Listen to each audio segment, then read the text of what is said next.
Hello and welcome back, everyone, to episode 24 here today on the Adam Hazara Show. Of course, I'm your host, as always, Adam Hazara. We have a lot, again, to talk about, like as always. Lake Braddock baseball and softball coming back from spring break. Of course, Lake Braddock coming off a few games up here in Northern Virginia. They traveled up to Maryland for one of their games. We'll get into all those games. Of course, softball played a few games down in South Carolina, specifically in Myrtle Beach. Won a couple games down there. We will discuss those games as well. And of course, at the very end of the show tonight, there will be a big announcement. Now, some of you guys, if you saw on my X and Instagram pages earlier today, I posted what that announcement was, but let me just say it is some forbidding news. I will say that much. But regardless, we are still going to get into all the good stuff here on the show today. So as always, make sure you guys leave a like, hit that subscribe button, share with a friend, and make sure you turn on notifications so you do not miss another show. Also, make sure to follow the show on X at Adam Hazara Show. So without further ado, let's get started here today on the show here on April 21st of 2025. So, of course, Lake Braddock baseball, which we'll start off with, they went 3-1 during their spring break tournament. Definitely need some of that momentum, getting a few wins over there. For a team that's still trying to really find their groove, as we saw in the first half of the season. 1 under 500 a time or two. Now back over 500 with a few of those wins. And we're hoping to get into the second half strong and get on a good streak and hopefully ride that into the postseason. So now with the first game, we'll get into that first Edison game. So weird thing about this was that they actually played the Eagles a couple of times. They played them once, which is a 4-1 loss, kind of interesting loss there, which we'll get into. And they beat them the next game at Edison 11-4. The first game was at South County Middle School's field, which is used a lot for games. And then that game was supposed to be played at Lake Braddock, but then it got postponed to the or moved to the other field because of that rain. So of course that first Edison game, pretty interesting loss. It was to a national district team in Edison. That was their first national district loss since 2017, back when Annandale was still in the Patriot District, of course, and it's been quite a while. So with that game, I didn't know much about Edison, but all I heard was that Edison did use one of their better pitchers that game. And so he pitched well enough, of course, to get around Lake Braddock's offense. Again, has had a few struggles in a couple of spots this year. The Bruins only were able to muster up one run against, again, even was their best pitcher for Edison. It certainly wasn't the best pitching staff. Bruins had faced a lot more tougher pitching staff this season, so maybe this is a game where you feel like, they probably break out offensively, but again, they didn't seem to do so. Big factor of that was that they had quite a few runners on base, and they did not capitalize. They did not hit with runners in scoring position when they needed to, so it being a 4-1 loss. So at first glance, that was the first game break. You'd say, okay, well, this is looking real concerning for Bruins. The offense not hitting and not coming up big. They did bounce back, though, the second game, winning 11-4. That was a game where Jack Cavalario, of course, he's been a big name on the show this season. He actually got another start, pitched a solid start, only gave up 3 runs, and I believe I want to say 6 innings he pitched, and I think only gave up 3 earned, I believe. So that's another start where, you're liking what you see from him as he continues to have a really good season for Bruins, making another strong case for, making a big name, and he's really trying to fight for a big rotation spot, which is something you could very well see for Bruins in the second half. Of course, with a early season of Leo Delomo struggles, as he's not come up with those big moments, and he pitched a couple games. I believe he actually got the final out of that game, and I think he had a 1-2-3, or he had a scoreless seventh inning of giving up a hit in that inning. So, and we'll kind of get into his game. They pitch versus Hayfield as well, of course, too.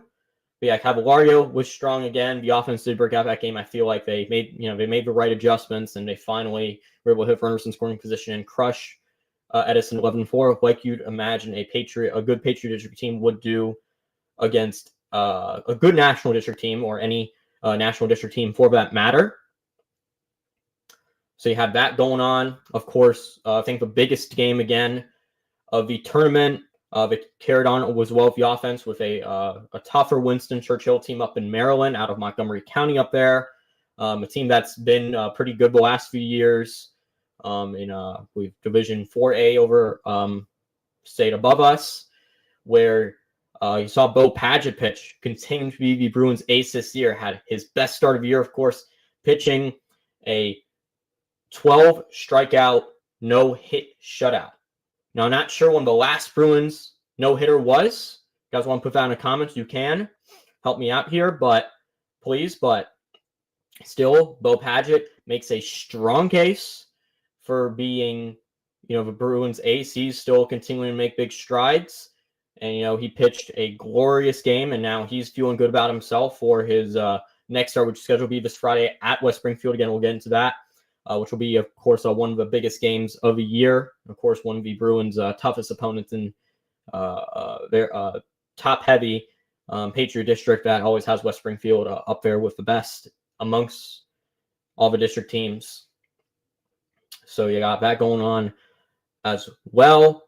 And then, of course, you had that Hayfield game where the Bruins actually mercy ruled the Hawks 18-3. Multi-hit games from several players. So the Bruins obviously got the win there. So 3-1, of course, Hayfield again, not another National District team. But, still good to see with Leo Delomo pitching a decent game there. I think 5 innings of free run ball. Probably his best start this year. We'd seen him struggle versus Alexander City and West Springfield, but that first start he had this season versus more of a lower tier South County team that is not talked about in being any state tournament race, is that he struggled against a weaker Stallions team as well. And the Hawks, they might be National District, it's just National District scum. But they do have, some decent hitters, and they do have some few very good hitters in that offense. That can be a challenge for some of the best pitchers, and props to Delomo for coming out and pitching a solid game. So you're hoping you like to see that from him. And then, of course, we talked about multi-hit games. Bruins, of course, continuing that offense through their next 3 games of the season, bouncing back from that miserable 4-1 Edison loss to start the gauntlet. And surprisingly, not as much of a challenging spring break tournament this year for Bruins. You're not seeing some of the usual candidates that are there every year. Usually, last few years we've seen like teams like a Westfield there, who's of course been good. Now last year they weren't good, but this year they're a lot better. You've seen teams like a McLean, you've seen like Gainesville, you've seen last year you had both Colgan Battlefield to Prince William Powers in there that the Bruins faced. And this year, you saw a couple of National District teams in a Winston Churchill team. We talked about them being a lot better over the last few years, being a good contender over in Division 4A up in Maryland. But this year, they're actually having a lot weaker of a season. So, and I know I think they only have 1 win on the year so far going into that game. And so that was a game where again, the Bruins took. And so, you don't see as many challenging teams. Now, the Bruins do have a couple tough opponents with the now district schedule. Of course, they face McLean. They'll be facing Westfield end the season. And, of course, they'll be facing St. Albans in D.C., one of the best private school teams in the DMV area. as always. So there's still a couple challenging games, but it seems like they're kind of getting back into the groove, especially for Lake Braddock, where they're kind of getting back into what was before pre-COVID. We're seeing them face out-of-district teams outside of the spring break tournament and outside of the postseason, which was always a thrill to watch. Always, in terms of seeing good competition, trying to prepare you for the state tournament. So that being said, getting into this week, Bruins coming off a few easier wins. They do face a easier team tomorrow in a pretty abysmal Robinson team. That's 113. They got their first win over a break, a 10-4 win over a good Langley team. Now, I don't know what went on in that game. I don't know if Langley, they probably didn't, based off score, Robinson won 10-4. Didn't seem like Langley played their best pitchers. Didn't seem like Newburn or anyone like that pitched. So you're probably guessing that Robinson probably had the upper hand in that game. But again, overall, they've really struggled this year. Of course, they lost a big senior class from last year. And really, the only reason they were good last year, of course, was because of, of course, they had Aiden Von Bars, who's, I think he's now playing D3 ball, but he's originally committed to Coastal Carolina, one of the best baseball schools in the country. And then he had some really good stuff. He was first team all-regional last year as well. Star for Robinson the last couple of years. And so, they don't have him this year. They also lost a lot of other key seniors in that 2024 class. Connor Doherty's still there, Delaware commit. He's still doing well, but Boston Parker, who's one more experienced guy, is still there. But again, Robinson's had a lot of new guys this year trying to step up, and it's been a big struggle for them. So again, another game where it's a team where the Bruins would really have to say it's chow time, and it's a team we need to beat.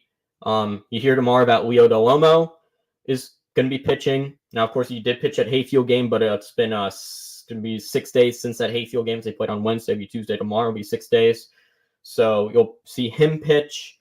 You're hoping he gets another good outing and, hopefully leading to better things to come. You're hoping he can find his groove.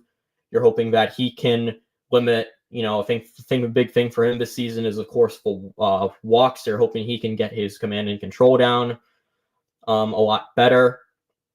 And when his stuff is right, he can actually be one of the better pitchers that ever teams will see in a season. So you're hoping that he can double down on a good performance. And then, of course, you have a big matchup on Friday with the Bruins going to West Springfield. Big chance to redeem themselves for that 7-4 loss that they had earlier in the year. Of course, that's a game, where Caleb Williams hit 3-run home run. Leo started, didn't do well. Now, it'll be Bo Padgett, of course, pitching that game. That's a game, of course, where you'd want him to start, who's been a Bruins ace. And, you'd also probably suspect that Jack Cavalario has been a Bruins second best pitcher behind Padgett this year, will also be available for that game. So you might see some lower tier leverage pitchers for Bruins tomorrow with Delomo. And maybe you see maybe Andrew Wiskoski, maybe Hudson Drum, Cody Blaylock pitching for the Bruins, against the Rams tomorrow at home. And so, as they want to save those innings for Friday against a big and bad West Springfield team. Of course, they are loaded with a lot of talent up and down. Of course, they'll probably have Aaron Dirks, Mal Thompson going at it. So they'll have that. And of course, you saw West Springfield. They're going to have their two best pitchers available probably for that game. They're going to make sure that they, and I'm not sure who they face tomorrow, but, you probably suspect, that they would have liked to have both those pitchers available. And, if the Bruins need to do the same again, it's going to, this is a game where the Bruins really have to show up. Still consider that statement win. Bruins, for them, it's the chance that they can do it. They, I think they prove that they can beat Dirks the last time. Dirks, despite the fact he froze 90 plus, and, he gets some very sharp spin on his pitches. He's not that type of guy where he's going to, strike out a bunch of hitters, where it's stuff is going to be so elite that he's going to get a bunch of strikeouts. It's too elite to a point maybe where he's going to get a high ground ball percentage and do soft contact. But, he's more hittable, and the Bruins, did prove before that they can get some solid knocks off of him.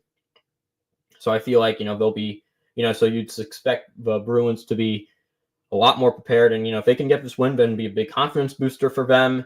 and that would definitely give them a lot of momentum. Riding into the following week where they face Alexandria City again, where they'll be able to redeem themselves too against an Alexandria team that they lost to earlier in the season. That's also really, really good and is contending for states this year, just like the Spartans are as always. So there it is on the Lake Braddock side for baseball. So a couple other notes to watch out for offensively. Didn't want to miss the offense, of course. Talk about Henry Monty continues to do well. Shabe and all the other hitters from last year who were playing a big part are doing well. Evan George still is. Dom Quadro's having a great year. Evan Chambers has been having a great freshman year. Henry Moss has been doing well. Brady Gibson has still been consistent, kind of that secondary leadoff hitter out of that 9 spot of the lineup. And then your right field, of course, has been the eyesore. With Matthew Holcomb, he was the starting right fielder in the season. He's had a couple spots where he's been benched due to lack of production offensively. Again, a position we talked about. 4 Bruins are looking for a lot of production, more so this year. There seems like Andrew Rubino is getting a couple more starts, a junior right fielder who can pitch a little bit too. And so, we'll see, I know he had a couple good games during spring break. I think he had 1 or 2, maybe even multi-hit games. So maybe you'll see him maybe start and get a bit more games. So looking maybe see Bruins found something with him. And, probably for them right now, it's kind of a matter of going with the hotter hand. But yeah, definitely again, and one more note on the offense, Ryan Harding, of course, who struggled to begin the season. He's doing a lot better now. I believe his average is now over 300. And so, you like to see him. He's working better at bats. He's seeing the ball a lot better. He's making better contact. So you'd like to really see that from him from the middle of the order and, where you expect him to be a big producer. So there it is on the Lake Braddock baseball side. We're going to hop on over to the other side with Lake Braddock softball. So, of course, mentioned that they had a couple of wins up or down in Myrtle Beach, beg your pardon.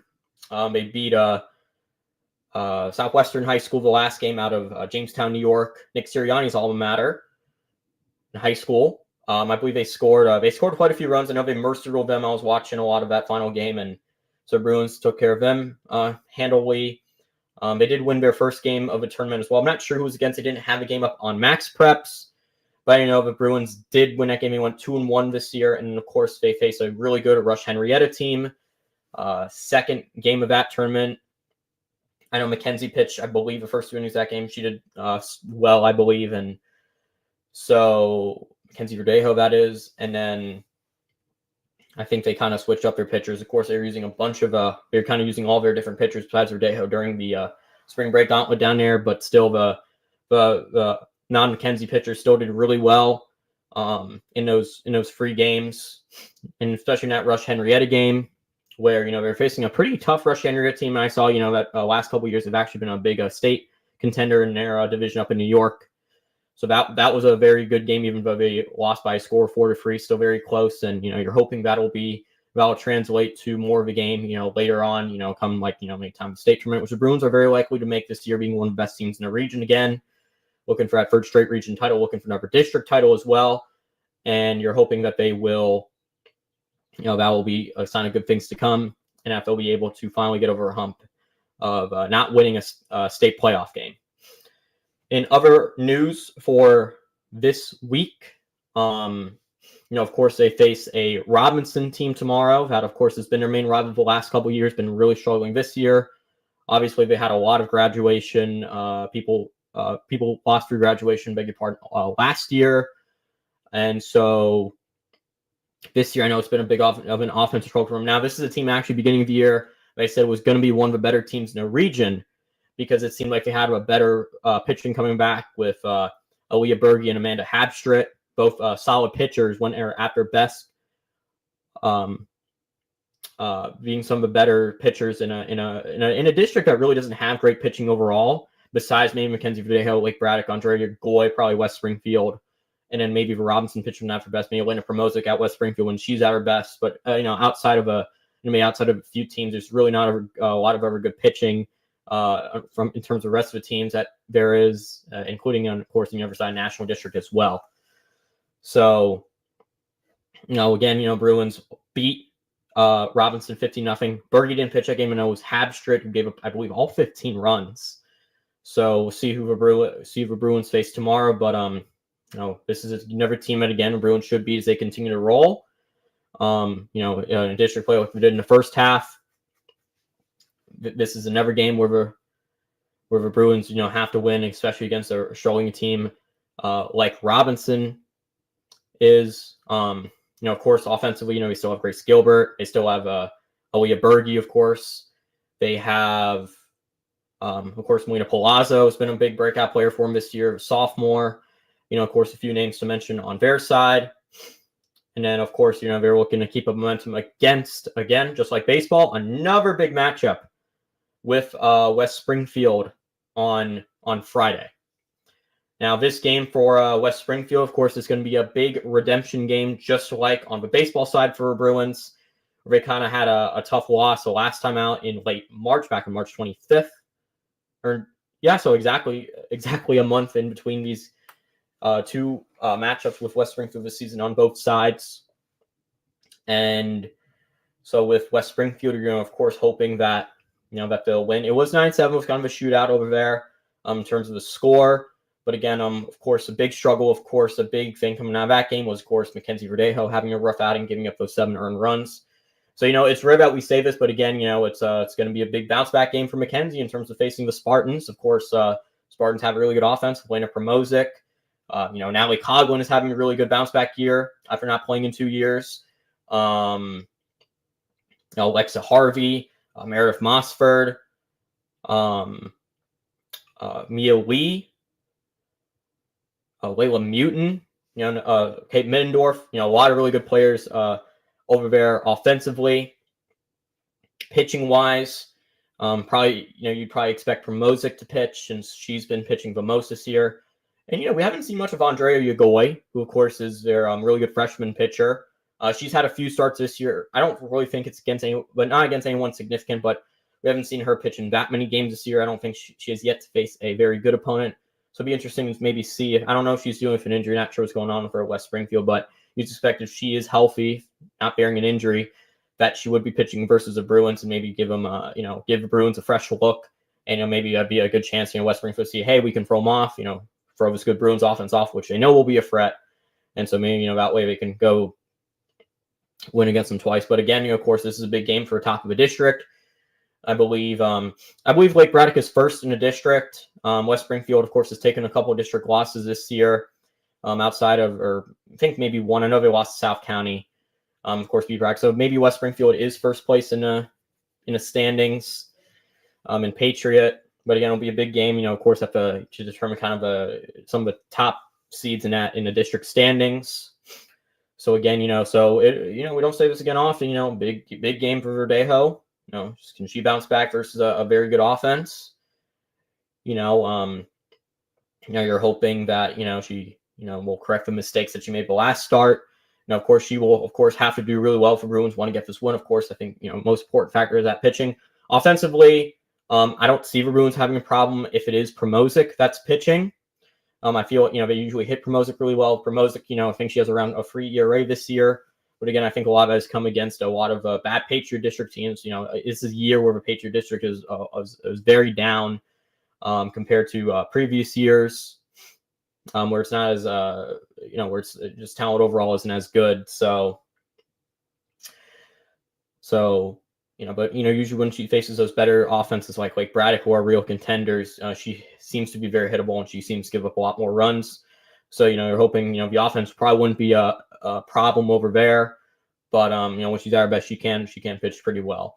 And then of course you see Yagoy. If Yagoy does pitch for West Springfield, you expect it to be a bit more of a challenge for Bruins since it's a new pitcher, had to adjust, and she can be really good. And the Bruins do tend to have, of course, a tougher time adjusting to new pitchers that they haven't seen before. So West Springfield has that going in their favor, but definitely a game that I could see going either way. So if I had to choose, I would say Lake Braddock wins. I would say this is a game where I definitely believe that Verdejo would bounce back. the offense, you trust would, continue to do well, like they have all season. And, I suspect that Promozic will be pitching, and, the Bruins usually hit her pretty well. So, that's a win for Bruins in my book. And again, a big game to determine district standings, and, that would be a big statement win just in the district alone, even despite the fact the Bruins have been still dominant in the district this year, still like they have the last couple of years now. So again, big game, big things coming up. So again, it's going to be another big week for both teams facing, again, Robinson, it's going to be Battle of Burke. Now, probably not as much significance in the Battle of Burke since both teams on both sides for Rams have been struggling, but still I think it would hold some significance just like for rivalry, in the sense that, it's the tradition is still holding up. And so, probably some people think, might be a big game there.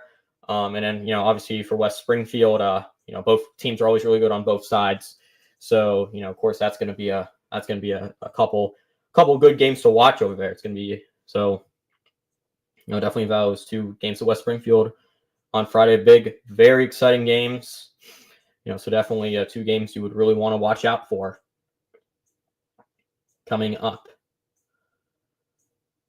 So with that being said, that is going to conclude the main content for the show today. Now, of course, just before we wrap up here on the Adam Hazara Show, I did want to announce something that is very bitter news. I apologize to say this in advance, but of course, I think you guys, for those of you who saw it on X and Instagram, this is unfortunately some somber news for you guys.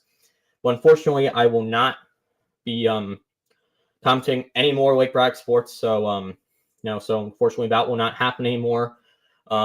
So unfortunately for games going forward, you will not see me anymore on the Lake Braddock YouTube channel. Reasons are due to some unforeseen circumstances, and that is what I will say about the current situation with me and broadcasting games for Lake Braddock. And I really wish these circumstances weren't here, because I always enjoy, I love commentating for you guys. I wish I could be out there right now, but unfortunately there's been some things going on in the background that I hope to address. And, hopefully, I wish in another world these things would clear up. And, but I just looking at how things stand right now with these things, I think it's just for me safe to say that unfortunately I probably will not be getting back into the rest season, and let alone ever again for any Lake Braddock sport, considering the fact that I am a senior this year. Of course, if you guys didn't know, so it is my last year. Of course, I wish I could go out and with a bang this year and commentate for you guys. Possibly state. I was hoping, my last game would be a state tournament game. For serving you guys once again. It's been an honor. Of course, you guys are some of the best audience members I have ever seen and I've ever admired. And I thank you guys so much for your support over the last few years for the broadcasting and tuning in to every game that I've done. For those of you who've been there since the beginning, thank you so much. And if you guys were some of the later ones, thank you very much too.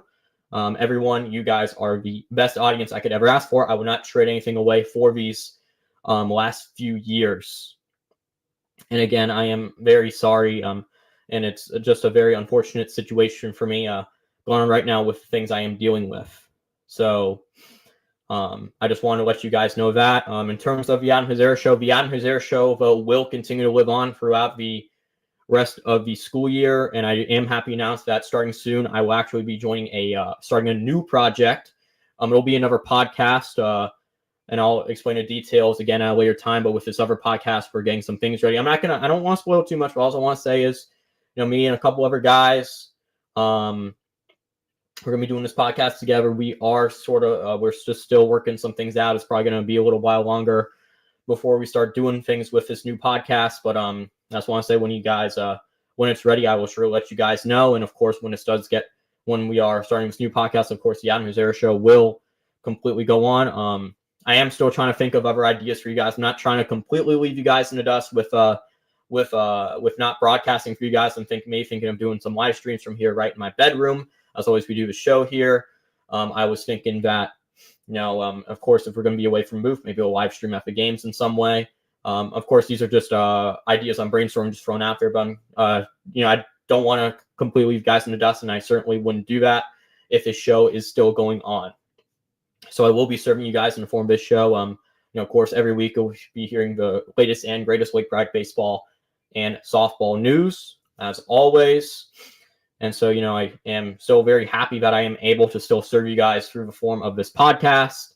And so we're going to, of course, again, be sure to look out for a new project I am starting very soon. But again, with a live stream idea, one of the ideas is that maybe, live stream from here on YouTube, maybe probably on a different channel. That would be that isn't here on the show, and maybe have like a little live reaction thing going on in the background, and I have me showing my face in the background while the game is going on, and me reacting to the game. I don't know if you guys have any ideas for like what you would want to see. Please put it down in the comments below, or please send them to me. Please send me your ideas. You can DM me at Adam Hazara, or you can DM the show at Adam Hazara Show. If you want to hear if you guys have any ideas or any alternatives to me, bring the broadcast right to you guys, and you guys still want to hear my voice, if you guys still want me hear me doing my traditional commentating or reactions, let me guys know what you think, please. So please contact me in those forms. Again, you can DM me on Twitter at Adam Hazara, DM me on Instagram as well. Real Arcside Mastet is the Instagram page. DM me also over there. DM the show at Adam Hazara Show. Any of those free pages will work. Or, of course, you can send a message to the show on YouTube. Of course, post a comment in the video as well. So thank you guys so much for tuning in today. Again, I want to say, I am sorry for everything that's been going on right now. But again, due to these unforeseen circumstances, I will not be commentating Lake Braddock games anymore. But again, I sincerely apologize. But I do still really appreciate all your guys' support. It's been a blast serving you guys these last few years on all the broadcasts I've done. And hopefully, if it's a miracle, that I can get back into a booth at some point. So I will certainly, try to, something happens, I will keep you guys updated. But just for now, it doesn't seem like that is possible. But thank you guys so much again for tuning into the show today. Be sure to leave a like, subscribe to the channel, tag the show on X for any questions about future broadcast ideas, comment if you want to. You can, of course, go to Instagram, DM me if you want to have any show ideas. Make sure, of course, you turn on notifications. Do not miss another episode of a show here on YouTube, and share a friend. Of course, always, everything's greatly appreciated. And we are going to sign off right now. And I want to thank you guys so much again for once again tuning into the show. And I will see you guys next time. Thank you guys, and have a great night.